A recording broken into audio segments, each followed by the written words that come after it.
noches, bendiciones. Siguiendo en esta pues alegría pascual, pues continuamos meditando en este segundo o tercer día ya de la octava de Pascua, este día martes. Pues seguimos meditando sobre las diversas manifestaciones de Cristo y cómo Él se va revelando a esos seres queridos.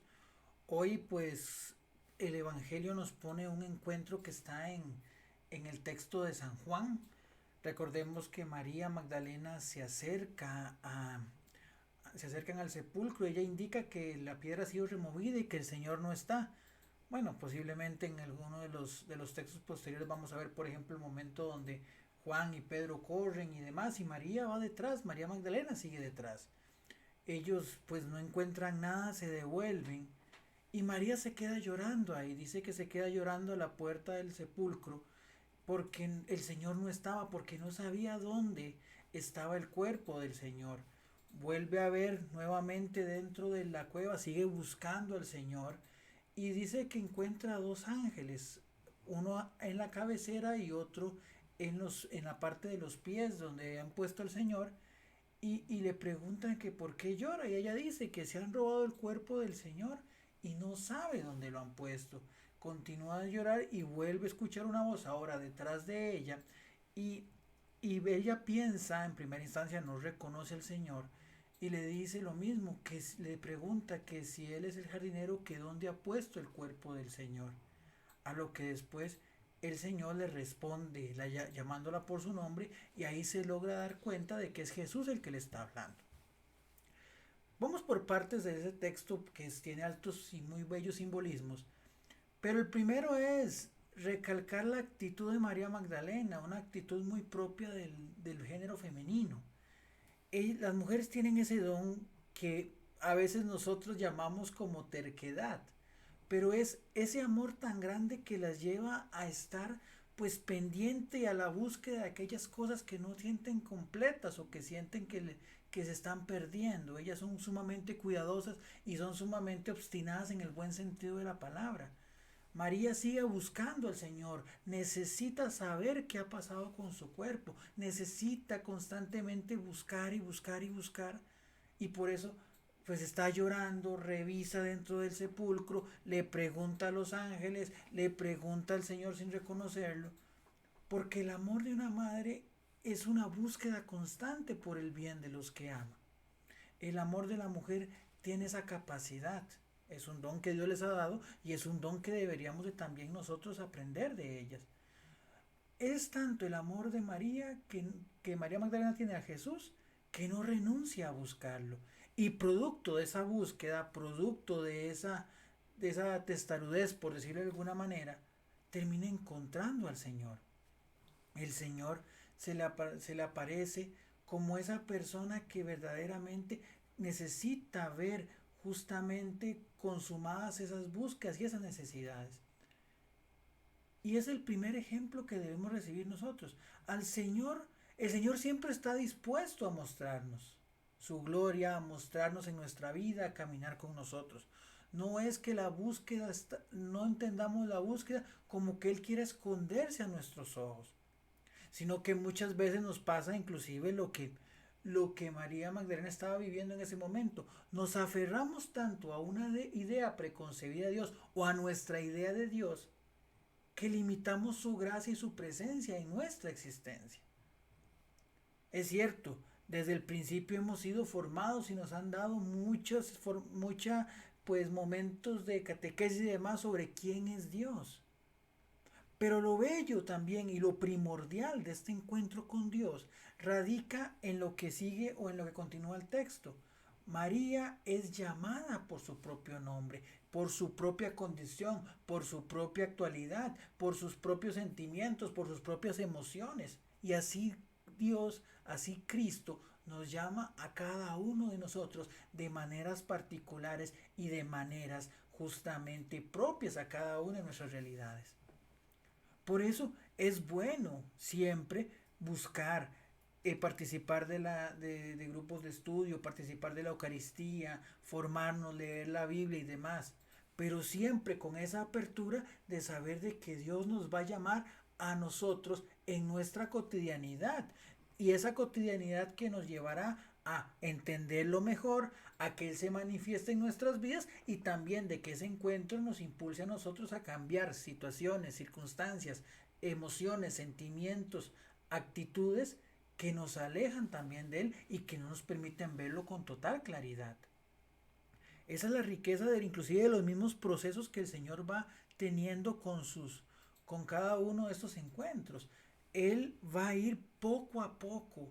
Él no entra de golpe, sino que él va actuando progresivamente de manera de que aquel que lo busca lo logre encontrar, lo logre identificar y al final termine reconociendo cuál ha sido la labor de Cristo, que va más allá inclusive de nuestras propias mentalidades y de nuestras propias maneras de verlo.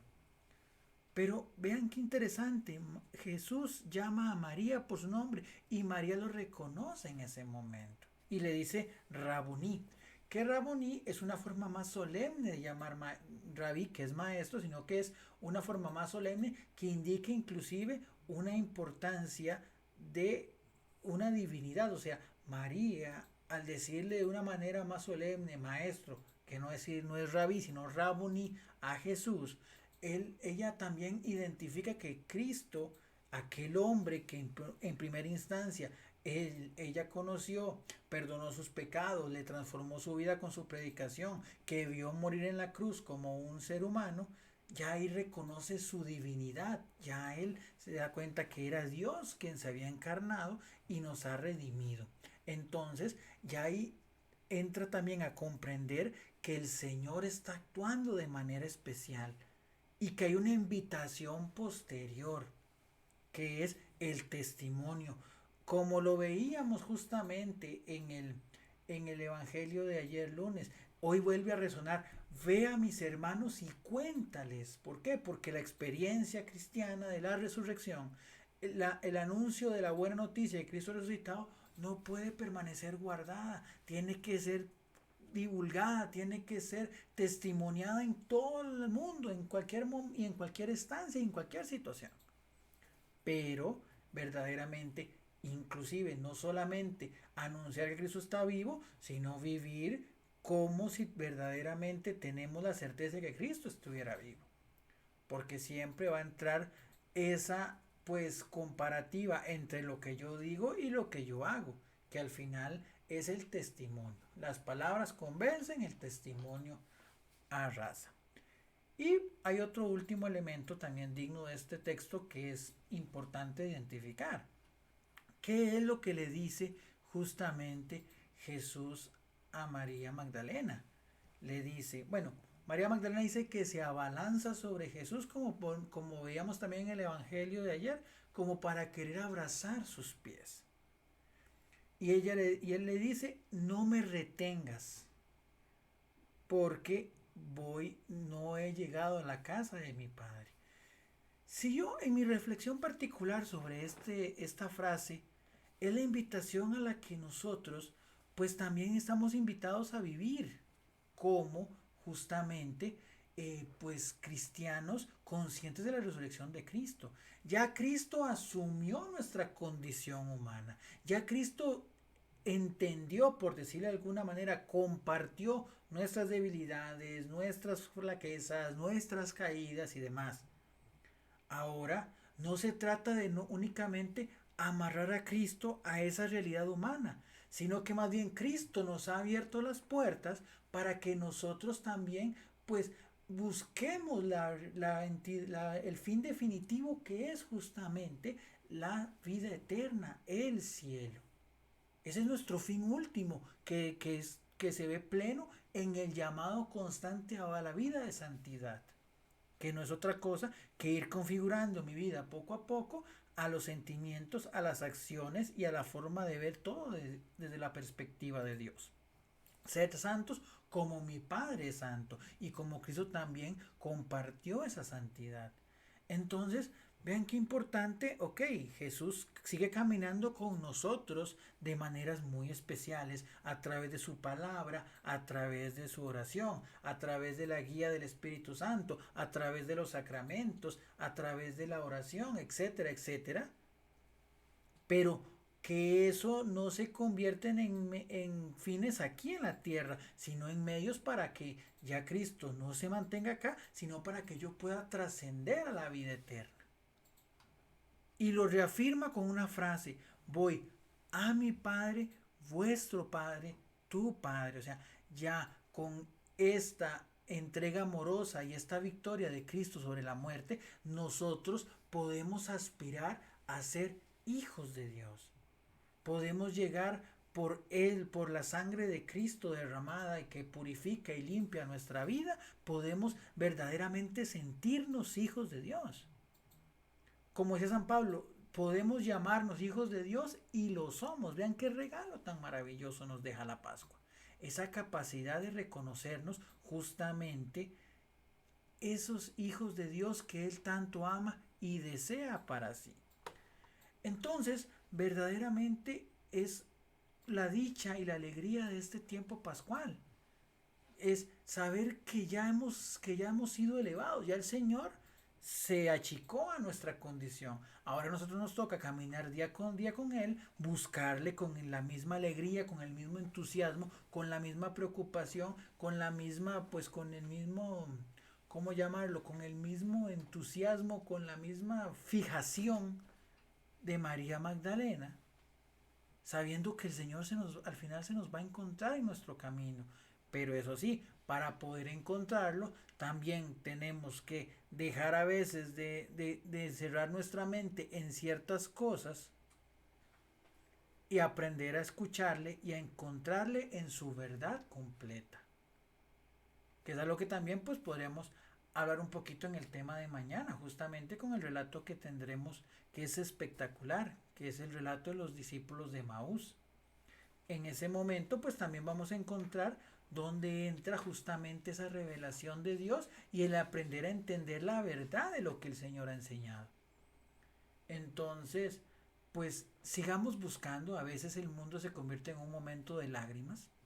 Como María Magdalena podemos buscar en muchos momentos, principalmente cuando me cercan situaciones difíciles, cuando estoy viviendo situaciones tensas, cuando tal vez no todo sale como yo quisiera. Pero bien lo dice también la estrofa del Salmo responsorial: en el Señor está puesta nuestra esperanza. Hay que poner en el Señor nuestra esperanza, aleluya. Y quien pone su esperanza en el Señor no quedará nunca defraudado. Pero sí hay que tener paciencia, porque el Señor actúa en el tiempo perfecto, que muchas veces es totalmente diferente a nuestra premura y a lo que hemos estado acostumbrados al vivir en este mundo, que es que todo sea ya inmediatamente, que comidas rápidas, que alimentos ya previamente cocinados, que la ropa para allá y que todo sea para este momento.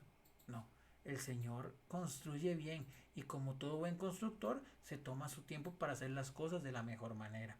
Entonces ahí es donde nos toca buscar, abrirnos, preparar nuestro corazón y saber que Dios aparecerá en el momento oportuno.